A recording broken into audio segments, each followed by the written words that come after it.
The South African taxi industry is unbelievably powerful. It is single-handedly one of the most influential and consequential parts of the South African economy, of South African everyday life. The taxi associations can choose what direction a political party goes in, what direction strike action goes in. The taxi industry can radically change, damage, strengthen local and our national economy. And yet, the South African taxi industry is full of very bad, often illegal problems. And I'm not just talking about unroadworthy vans. I'm not just talking about dangerous, illegal driving practices. I'm talking about violence. I'm talking about murder and sabotage and damage to public and private property. The South African taxi industry is everywhere. And so we need to do our best to try and understand it better. So this is the issue with the South African taxi industry, how it got so powerful, how it remains so ungovernable, and what, if anything, can be done to change it. Welcome to The Issue with Dan Corder. My name is Dan Corder, and on The Issue, we always remind you that South Africa is a movie. Why not come watch it with us as we figure it out together in once-a-week episodes here on Spotify and also in video version across on YouTube. Before we start, I'd love for you to just click the follow or subscribe button wherever you are listening to this because it makes a huge difference to our ability to keep the lights on and keep growing this project. Right, let's talk about taxis. One of the world's most famous cities, Cape Town, was shut down, basically turned off earlier this year for days on end by the local taxi industry. The city of Cape Town was trying to enact some new bylaws that were ostensibly trying to make the roads safer. They were trying to make sure that any cars that were transgressing any road safety laws would get impounded instead of just being given a fine, and they wouldn't be released until that fine was processed and paid, whatever penalty was required. And the local taxi industry was infuriated by this and claimed that they were being unfairly targeted and that impounding would absolutely hammer their business model. And so for days on end, the taxi industry stopped. It just stopped. No minibus vans went up and down the major arteries of Cape Town. And Cape Town is a fundamentally divided place by spatial apartheid. Poorer people and people of color live further away from the centers of work and absolutely rely on minibus taxis to take them to or from work, to and from school, to and from hospitals, to and from shops. The daily functioning of millions of South Africans and probably millions just in Cape Town relies on the taxi industry. And all of the operators and all of the drivers refused to put their minibus vans on the streets. It was crazy to watch. On the first day, when the strike was announced kind of like halfway through, thousands and thousands and thousands and thousands of people were stranded and had to walk 10, 20, some reportedly even 30 kilometers down the main highway, or one of the two main highways in South Africa, the N2, just to get home. In the following days, buses would be burned, trains would be mangled, some people would even die as the taxi industry refused to budge and the city of Cape Town refused to budge back. In the end, Cape Town's general economy would suffer, by some estimates, tens, hundreds of millions of rands losses. And this was just one of many examples of how powerful the taxi industry is in South Africa. And I'm not talking about Uber or Bolt or four-door car taxis. I'm talking about minibus taxis that can take many people, 7, 8, or many more than that. So how did it all end up like this? What caused the South African taxi industry to become so important and so powerful to so many people across South Africa? Because it really is. The South African taxi industry is estimated to provide more than 15 million trips across South Africa a day. It is estimated that the industry makes 100 billion rand a year. The South African Department of Transport stats in 2018 claimed that there are 130,996 taxis with formal operating licenses. But they are, including the unregulated, unregistered taxis, probably more than 200,000 taxis doing business in South Africa. And the taxi industry probably provides our economy close to 1 million jobs. There are on average 3 direct jobs created per taxi, 10 indirectly per vehicle. And according to the Department of Transport, there are more than 2,600 taxi ranks across the country, and every single one of those provides jobs for stalls, food stands, all of those little shops in those little markets that naturally appear around places of travel. All the taxis together are said to buy 5 million tires per year, to buy 800 million liters of petrol. And it's overwhelmingly an informal economy. It's a cash-only business, hand to hand. So how did the taxi industry get here? And like most things in South Africa, it starts with the rulings of a racist old government. But this was even before apartheid. This was before Afrikaner nationalism took over from 1948 and formalized what we now know as apartheid. No, this was the government, or one of the governments before that, which was a weird hodgepodge mix of kind of like British nationalistic, racist government rule in the newly created South Africa. By 1930, it was virtually impossible for Black South Africans to create, provide, or use legal transportation. The 1930 Motor Carrier Transportation Act made it illegal to transport goods and passengers without a permit, and it was virtually impossible for South Africans of color to get permits. And white South Africans had no interest in providing transport options for the transporting of passengers or goods to people of color. But, as always happens when there are insane laws, smart people figure out ways to get around them. And by the 1950s and 60s, there were many black taxi operators who were getting around the regulations. What they would do is they would buy very large, generally American sedans that could take like 6 people in it, 6 adults. One of the common ones was the Chevrolet Impala that has the famous 6 taillights, and that was called 6 Mabone, commonly on the streets in South Africa at the time. And the great thing about these cars, if you were trying to get away from the police or not look like a minibus taxi or, a transporter of people for pay, is that they could blend in with other cars on the road and you could get away with it. The other alternatives for South Africans of color were public transport that was provided by state-owned rail and also like a subsidized bus industry. But the rails and the buses, they weren't particularly well run nor maintained by an apartheid government that had no interest really in providing good transport for Black South Africans. And a lot of those bus routes and train routes just did not go everywhere that Black South Africans needed to go and needed to be lifted to. And that's where the illegal or unregulated undercover taxi industry came into being. In 1977, the Road Transportation Act was created, and this said that any transport that was taking 10 people or more would be classified as a bus and it would need a permit. In 1977, it won't surprise or shock you that it was unbelievably hard for South Africans of color to get permits. And so again, smart people figured out a loophole. What they would do is they would get a minibus that could take 10 or more people. A very popular one at the time was a Datsun E20. And they would purposefully leave one seat open on a 10-seater so that they only had 9 people in the minibus and therefore didn't qualify as a bus and did not need a permit to operate. So that's how they got around it then. Then in the 1980s, the apartheid government essentially gave up on trying to outlaw and actively criminalize taxi operators, black taxi operators. And so the taxi industry was legalized and recognized by the government, but there were still very, very few operating permits given out at all. And that's when the first taxi association was established, the South African Black Taxi Association, the first one for black taxi operators. And that was very important because it kind of told us at least how many taxi operators there were in South Africa. So we can assume that not all taxi operators did sign up with SABTA, the South African Black Taxi Association. What we do know is that 60,000 black taxi operators did sign up, which just shows you how many taxi operators there were operating under apartheid at the time, providing transport for people of color. At that time in the 1980s, you would see a lot of 7-seater vehicles. They were popular because they were affordable and they were efficient and reliable. You would see a lot of VW combis. And then in the 1990s, the 16-seaters came along. And that's where you saw the dominance of like the Nissan E20, the Isuzu Relay, and maybe most famously the Toyota Hiace Super 16, which was commonly known among South Africans as Zola Bud.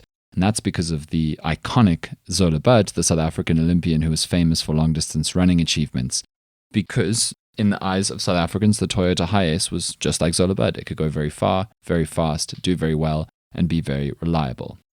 Then in the 2000s, the Toyota Quantum came along, and that's all you need to know, because that brings us to today. The Quantum still reigns supreme, and we are now in 2023, and over 70% of the South African workforce, it is estimated, uses taxis daily to get to and from work. It is so hard to imagine how many people that is. More than 7 in 10 of all South African workers. It's an extraordinarily large number of people who rely on taxis to literally make money and have their lives move forward. So now we understand how massive the South African taxi industry is. It should be easy to understand why the South African taxi industry has so much sway over South African daily life. Particularly why the South African taxi industry is so influential over South African politics. Because if the two major taxi organizations, the unions that oversee all of these more than 1,000 taxi associations, if those two unions, Santaco and the NTA, choose to go on strike, they can shut down a city. They could shut down a country. In fact, they can also choose to not shut down a country. There have been a number of national shutdowns that were called for by major unions that never happened because they couldn't get the support of the South African taxi industry. There have been political rallies, political party events that have happened or not happened based on deals struck with the taxi industry and the taxi operators. There have been people who have fallen out of political power or even lost businesses because they fell foul of the views of the South African taxi industry. And the taxi industry is also deeply embedded in criminal activity across South Africa. Firstly, because it works very hard to protect its dominance of South African transport. Over the years, you will have seen dozens, hundreds of reports of rivals to South African taxis being sabotaged, being burned, being destroyed. Think of all of the buses that get torched, all of the bus stations that get damaged, all of the bus drivers who get threatened or beaten up or intimidated. Think about, particularly in the Western Cape, how many trains have been burnt over the years, how many carriages have been set alight, how many train lines have been damaged through the stealing of copper. And sure, some of that might just be people who want to sell the copper, but a lot of that could be active sabotage. A man who was a taxi driver actually in 2022, who was convicted of setting Metrorail trains alight, literally said that he earns more when trains are not in use. And that's very obvious. When there's no alternative, and we saw this with the City of Cape Town shutdown, where there are just not enough buses and there are not enough trains, there's no other way to get around, they work more. Everybody then has to use a taxi to get around. A My City station and 2 buses were torched in June 2020 in Cape Town when the city dared to try and push the My City bus line into an area that was considered a taxi area. And you can imagine how, with that much power, criminal networks, organizations, crime gangs get involved in the taxi industry, because there are so many different ways to make money through protection or, transport of illicit substances or the controlling of particular areas. All of these things can be affected by the decisions of taxi bosses, who are often also in their own criminal syndicates themselves. And particularly in a country like South Africa, where so many South Africans are not wealthy and don't have the financial means to defend themselves or remove themselves from dangerous scenarios, there are so many vulnerable people who are at risk. And there is a government that is fundamentally incompetent and unable to provide protection to all of these millions of vulnerable South Africans through policing. That is exactly when criminal organizations take advantage.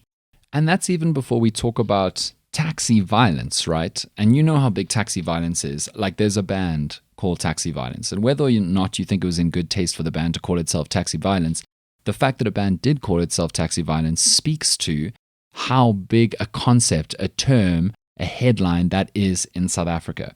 Because here's something else you need to know about the way that the industry works.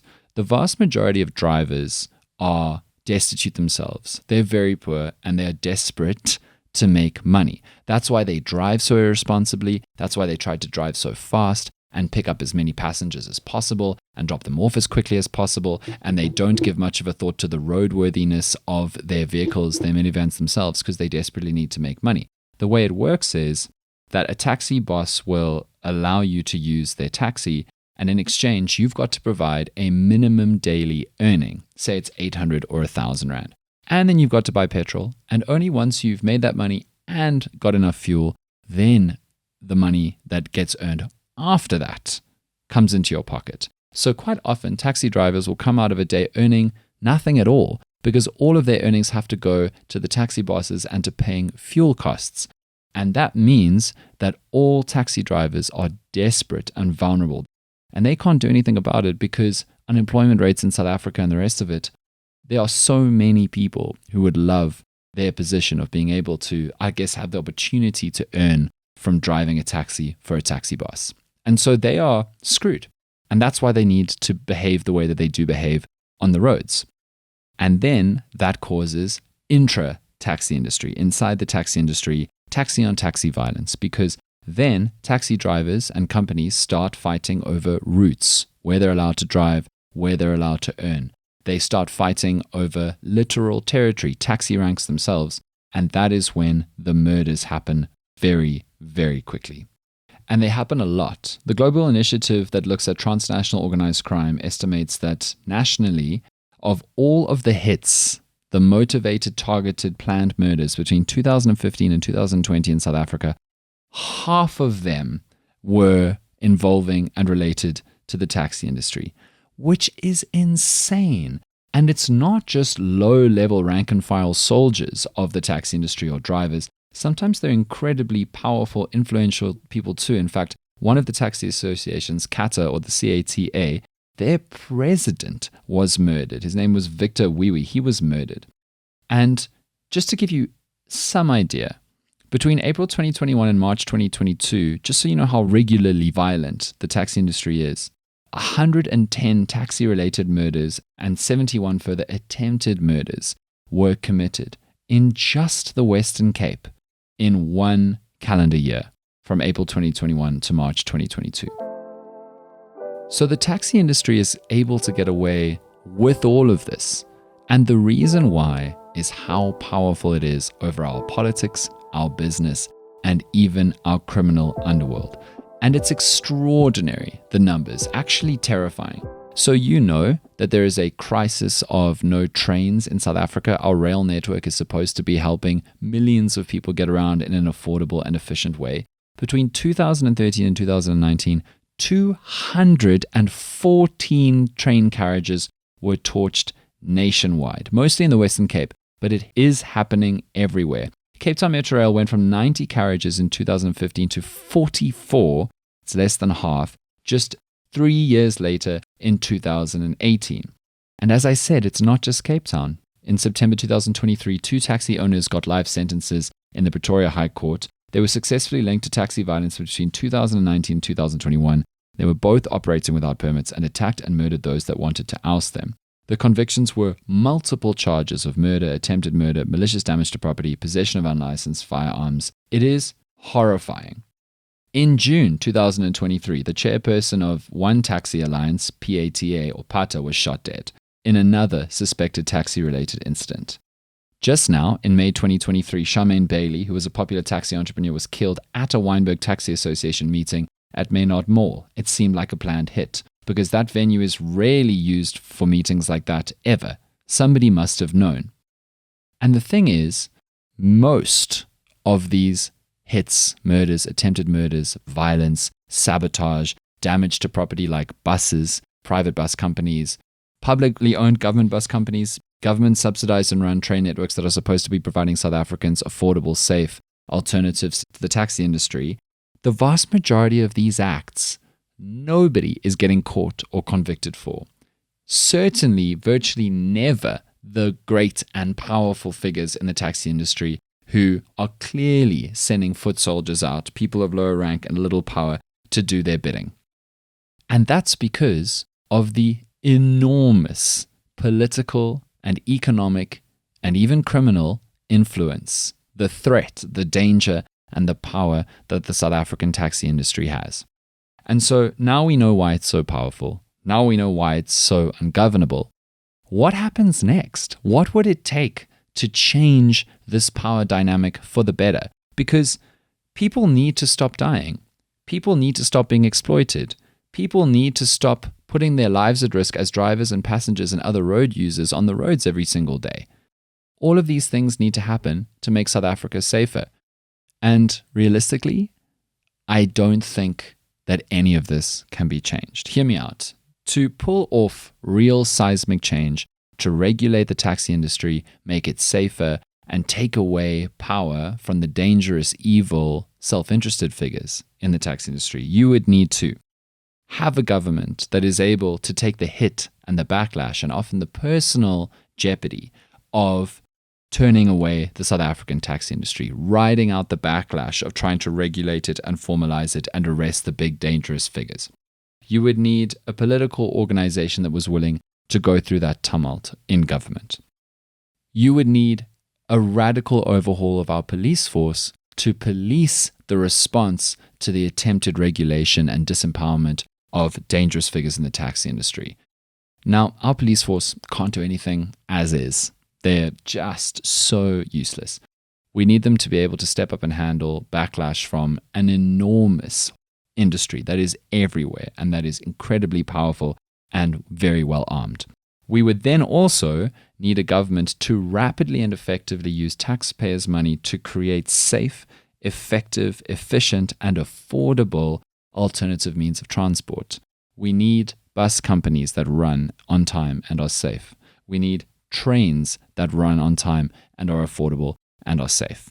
And we need the government to make all of that happen, which they currently are unwilling and unable to do.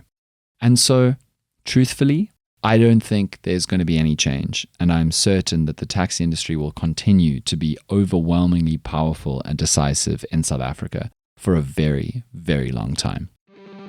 So that's the issue with the South African taxi industry. Now you know, and as we always say on The Issue with Dan Corder, South Africa is a movie, come watch it with us. The next time you can watch South Africa with us and get all of our analysis and thoughts and research is next week. We release an episode once a week here where you are listening, and also across on YouTube. We do a video version of every single podcast if you'd like to go and have a look at it there. We're on all the social media if you want to let us know how we're doing or tell us what we should cover next or where we have got it horribly wrong. I'm open to all of that. And if I could just ask one more time, if you've got a moment to click follow or subscribe wherever you are listening and watching, because just that little click, which costs you nothing, makes a huge difference to keeping the lights on and continuing to develop this project. See you next week.